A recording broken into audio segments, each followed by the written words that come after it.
Malapit ang Pasko. Baka naman. Baka gusto mo paring magpadala. Okay, magandang umaga sa inyo mga Lodi. May nag-request pala na shoutout siya. Si Ruben Gerpasio Matyo. Si Ruben. Tiyo, shoutout mo siya. Pa Ruben, Carmasio, Matyo. Matyo, sinashoutout ko ikaw sa araw na ito. Ngayon, sa totoo lang ay hari naway ikay nasa mabuting kalagayan. At ika nga ang iyong mga pamilya ay hari naway nasa ligtas na lahat ng bagay. At wari ko paring Matyo. Matyo, ay wari ko maganda ng iyong hanap buhay dyan. Sige, Oo. pagpatuloy mo yan at ikakaganda ng buhay mo yan. Ay 2000 ano Oo. pa lang, 13 tiyo pala yung napanggan Sa ng joke totoo mo. lang, nung ako'y magmamarinduke, Oo. tayo nagkaharap-harap doon. Oo. Ngayon, ang edad ko na ngayon, pare, 76. Pero malakas pa no. Pero alam na ninyo, nagkakalog pa ng bulitin.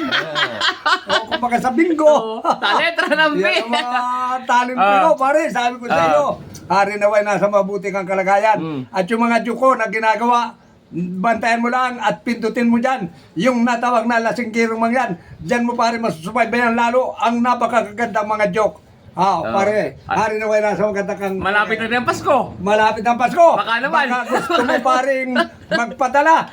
Diyan mo lang ano dyan sa lasinggirong mga yan. Dadating dito ng maayos yan. Sige. Pare, thank you. Marami.